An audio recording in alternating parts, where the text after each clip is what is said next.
పాలన కావాలా, ఇతర పాదాల వద్దకు పాద కావాలా? మా పార్టీ వస్తే గడప వద్దకు పార్టీ మీకు అన్నీ వస్తాయి. వాళ్ళ పార్టీ వస్తే వాళ్ళ పాదాల సంతగా మీరు తీసుకోవాలి. వాళ్ళ పాదాల దగ్గరికి వెళ్తారా, మీ గడప వద్దకు మీకు పథకాలు కావాలిగా మీరు ఆలోచించుకుని చేసుకోండి. కాకపోతే జగన్మోహన్ రెడ్డి పక్కా 175కి సీఎం. మీ వల్ల ఇక్కడ ఒక రౌడీ ఎమ్మెల్యే ఉన్నాడు చింతలేని పేగర్ వల్ల ఏమి అవదో. ఇక్కడ అబ్బాయి చౌదరి ఎగరేస్తాడు 2024లో. మీ వాళ్ళని ఏమైనా అవుతే చూసుకోండి. కొత్త ఎంపీ సునీల్ కుమార్ కానుమూరి ఇక్కడ ఎంపీ చేయబోతున్నాడు. మీ వల్ల ఏమైనా చేసుకోండి. మీ వల్ల ఏమి అవ్వదో. పక్క వైఎస్ఆర్సీపీ ఇక్కడ పార్టీ నడవబోతుంది. మీరు చూసుకోండి. మీ వల్ల మట్టుకి ఏమి గడ్డిపరకు కూడా అవ్వదు. దెందులూరు నియోజకవర్గంలో చింతమనేని ప్రభాకర్ కూడా తిరిగేస్తున్నారు, పర్యటిస్తూ వైసీపీ పార్టీని ఓడిచ్చేస్తామని చెప్తున్నారు. తిరుగుతారు కరెక్ట్. ఒక గవర్నమెంట్ ఎంప్లాయ్ ఎంఆర్ఓని కొడతాం చింతమనేని ప్రభాకర్ రావు పద్ధతి. ఒక ఎంఆర్ఓని కొడతాం. అబ్బాయి చౌదరి పద్ధతి. ఇంకో కొత్త ఎంఆర్ఓని తీసుకురావాలని పద్ధతి అబ్బాయి చౌదరిది. ఎంఆర్ఓని కొట్టి పద్ధతి కావాలా, ఎంఆర్ఓని తీసుకొచ్చి పద్ధతి కావాలన్నది జనంలో ఉన్నది. ఏంటి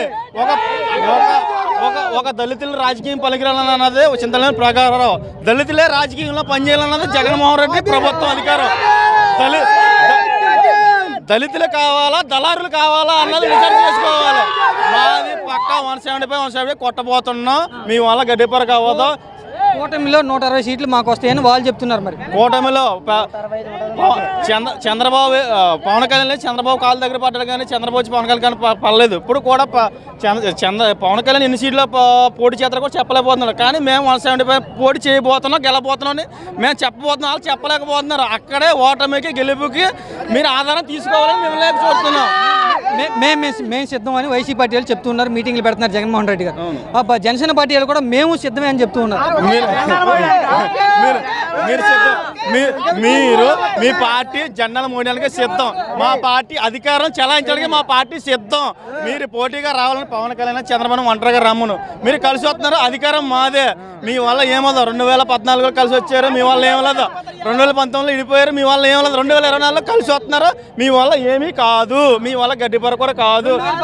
2014లో చంద్రబాబు నాయుడికి పవన్ కళ్యాణ్ సపోర్ట్ ఇస్తేనే వాళ్ళు వచ్చారని చెప్తున్నారు. ఈసారి ఏకంగా కలిసి పనిచేస్తామని చెప్తున్నారు వాళ్ళు. అవును కరెక్టే. చంద్రబాబు నాయుడు కేసులో ఉంటే పవన్ కళ్యాణ్ వెళ్ళాడు కానీ చంద్రబాబు డైరెక్ట్ పిలిచి పవన్ కళ్యాణ్ కొనలేదు.